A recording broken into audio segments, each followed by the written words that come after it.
여러분 안녕하십니까. 법률사무소 국토의 김조영 대표 변호사입니다.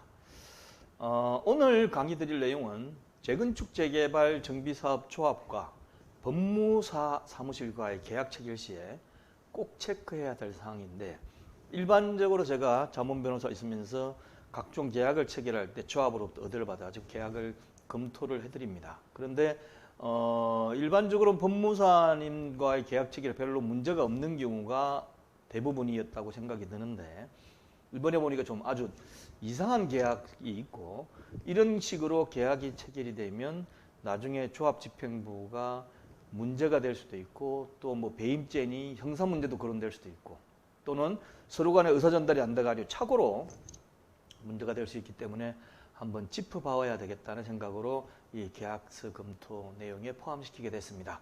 일반적으로 법무사님들이 이렇지 않다는데 말씀을 드리고, 이게 좀 민감하긴 하지만 그래도 반드시 짚고 넘어가야 제대로 된 공정한 계약이 체결될 것 같아가지고 강의를 하게 되면 양해를 하시기 바랍니다. 일반적으로 법무사의 업무 범위는 법무사법에 규정되어 있습니다. 보시면 법무사법 2조에 보면 보시는 바와 같이 법무사의 업무가 정해져 있어요. 법원과 검찰청에 제출하는 서류 작성, 그 다음에 법원과 검찰청의 업무와 관련된 서류의 작성, 등기나 그 밖에 등록 신청에 필요한 서류의 작성, 등기 공탁 사건 신청의 대리, 그 다음에 경매 사건 뭐 이런 것을 대리하고, 그 다음에 파산 회생 사건에 대한 대리도 하고, 그 다음에 작성된 서류에 대해서 제출을 대신해 주는 경우도 있고, 그리고 사무를 측에 필요한 상담 자문 등도 있습니다. 그래서 일반적으로 법무사님들의 등기는 주된 업무는 등기라고 우리가 많이 알고 있고, 또 변호사를 선임할 정도의 경제적인 자력이 없는 분들이 법무사님에 도와가지고 자기의 이름으로 나홀로 소송할 때 법무사님들 찾아가가지고 서류도 작성해가지고 제출도 하고 이런 경우를 많이 하십니다. 그런데 정비사업과 관련돼서는 그런 것이 아니기 때문에 일단 법무사와 정비사업조합의 그 계약서를 보시고 다음과 같은 점을 반드시 체크를 해야 됩니다. 일반적으로 법무사님들이 많이 쓰는 첫 번째 업무가 이거예요. 본 협약에 의하여 법무사가 수행하는 업무는 다음과 같다. 첫 번째, 조합 행정 및 법무 지원 업무입니다. 행정에 관한 업무는 조금 이따 보시겠지만 정비사업 주문관리업자의 업무고, 법무 지원 중에 이 부분은 변호사의 업무가 주되네요. 그래서 보시면 조합은 명의 변경 지원 업무, 각종 행위 및 총회 자문 업무, 정강, 각종 협력업체 계약서의 검토 및 법률 자문 업무, 정비사업 감정, 법령, 판례, 유권의 승계 정책 등 관련 자료의 제공, 사업식 인가, 관리처분 인가, 중공인가 등의 지원과 자문 업무, 해상과 청산에 대한 지원 업무인데, 이 내용을 보시면 정비사업 주문관리업자가 하는 업무가 제법 많이 들어가 있어요. 그리고 변호사가 하는 업무도 들어가 있습니다. 물론 법무사님 보고 등기만 하라는 것은 아니지만, 이렇게 되면 조합 입장에서는 별도의 돈을 주지 않고 이런 걸 해준다 그러니까 좋지만, 이게 이제 의견의 충돌이 생길 수가 있고 혼선이 생길 수가 있는 겁니다. 그러면서 각종 이런 자문 업무를 해주면서 조합에 대한 영향력을 배제할 수 없기 때문에, 어쨌든 지금 이런 업무를 해주겠다고 많이 초안이 작성이 돼가지고 옵니다. 그래서 저는 정비사업 주문관리업자의 업무가 포함되어 있는 부분은 법무사님께서 굳이 하실 필요가 없지 않느냐. 그리고 정비사업 주문관리업자의 업무 범위에 포함된 업무를 하려고 그러면 또 정비사업 주문관리업자 등록을 해야 되느냐, 이 시비가 붙을 수 있기 때문에 이거는 빼는 게 좋지 않냐라고 생각이 됩니다. 그 다음에 보면 이제 등기 업무가 주로 있는데, 사업대지에 대한 소유권 정리 업무, 권리 분석, 그 다음에 신탁 및 소유권 이전, 건조장 설정 등 정비사업 관련 등기 업무, 법원 및 검찰 업무에 대한 처리와 자문 해가지고 일괄명도 소송 소장 작성 및 제출, 이전 고시 및 보존 등기, 그 다음에 조합이 요청하는 각종 업무로 기재가 되어 있습니다. 그런데 여기 보시면 변호사 업무가 포함되어 있는데, 자문 업무에 관한 변호사 업무도 포함되어 있어가지고 제가 가다 보면 법무사님들하고 제 의견하고 틀려요. 물론 변호사끼리도 의견이 틀립니다.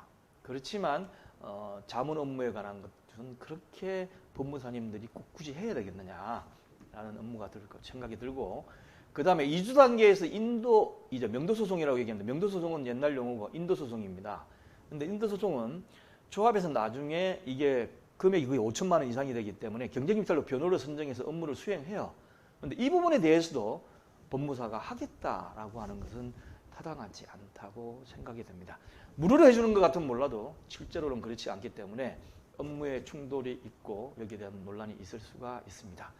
그리고 권리분석하고 이전고시 업무는 법무사가 아닌 정비사업 전문관리업자가 할 수도 있고, 저는 지난번에 강의 드린 정비사업 전문관리업자의 업무 범위 내에 권리분석과 이전고시 업무를 넣어놨습니다.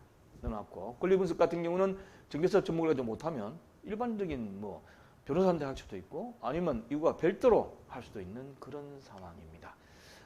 중요한 것은 이 다음에 있어요. 보수 액수가 적정한가를 반드시 계산해야 됩니다. 제가 이제 강의를 시작하게 된 게 이 보수 액수에 대한 겁니다. 일반적으로 법무사를 입찰로 해가지고 이제 경쟁 입찰로 뽑는데, 법무사 보수 기준이 50% 아니면 더 낮으면 40몇 % 이렇게 제한하는 경우도 있습니다. 근데 보통 한 50% 정도에 하는 것 같아요. 요거는 좋습니다. 두 번째, 권리 분석 업무를 제한을 하면서 세대당 법무사 보수 기준 제20조 상담 권리 분석의 기본 보수에서 정한 기본 보수의 10%만 받겠다. 할인을 90%만 해주겠다. 라고 이제 초안이 제출돼 있어요. 요거는 50%고 이건 10%만 받으니까 굉장히 적게 받는구나. 좋다. 그 다음에 세 번째, 이전고시 업무는 이 기본 업무 보수의 50% 하겠다. 그러니까 이전고시 업무도 똑같이 받겠다라는 정도로 생각을 하고 넘어갈 수가 있습니다. 그런데 제가 받아가지고 검토를 해보니까 엄청나게 액수가 차이가 나고 생각보다 전혀 말이 안 되는 내용의 금액이에요. 첫 번째 보겠습니다. 등기 업무 법무사 보수 기준은 50%를 받겠다. 이건 이제 일반적으로 보통 입찰을 할 때 쓰는 금액이에요. 그래서 어떻게 되어 있냐면,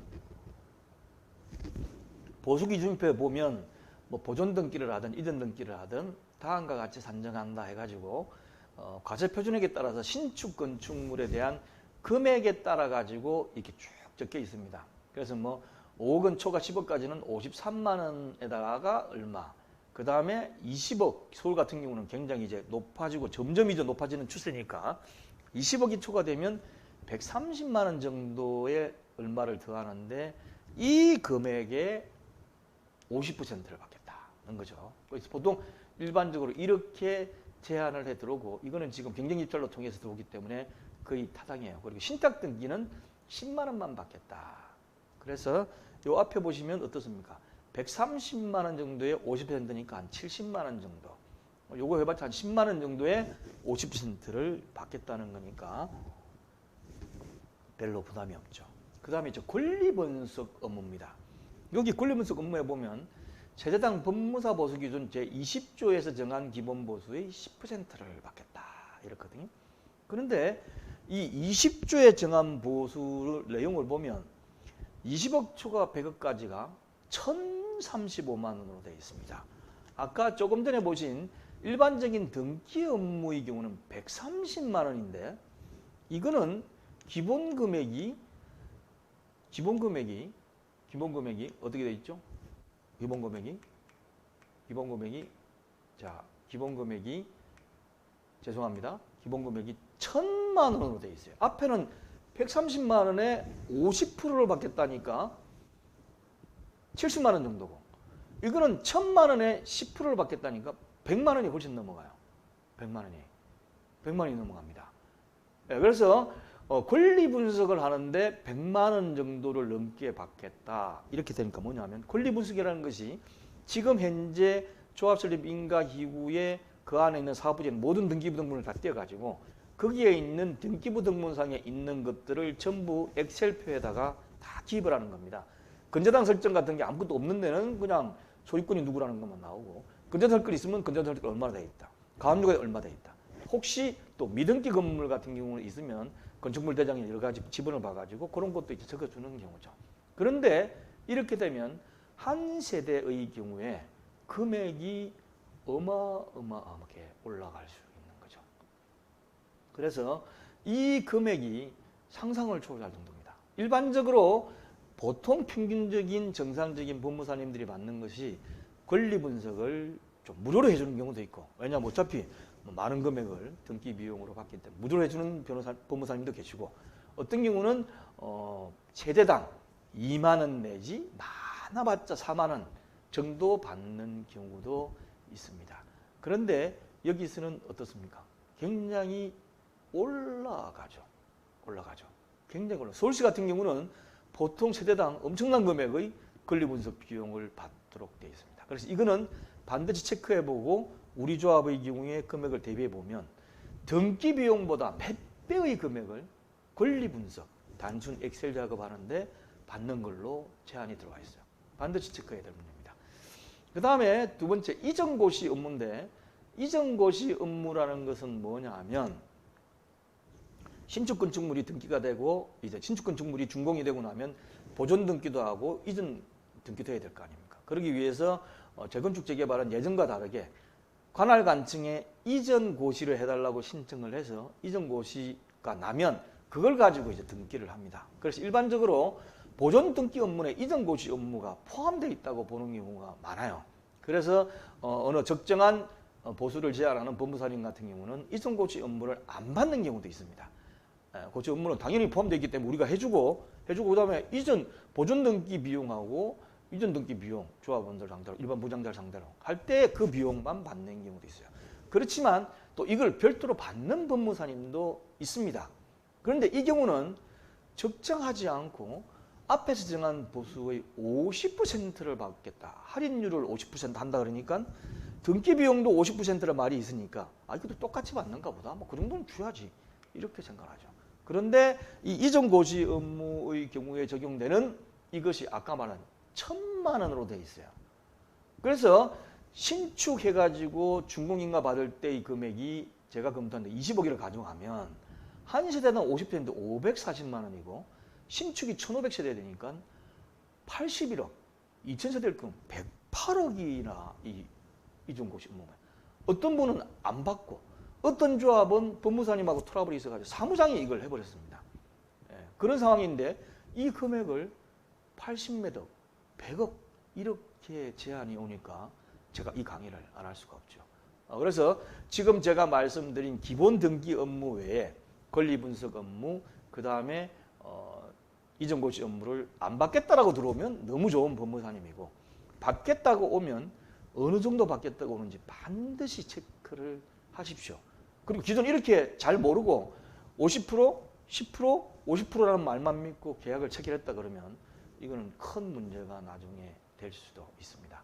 그래서 기존의 법무사 계약을 체결했다 그러면 한번 다시 꺼내보시고 앞으로 체결할 사람은 이렇게 초안이 오면 반드시 한번 체크를 해주셔야 됩니다. 자, R19 co.kr에 오시면 네 번째 강의에 계속 수록해 놓도록 하겠습니다. 감사합니다.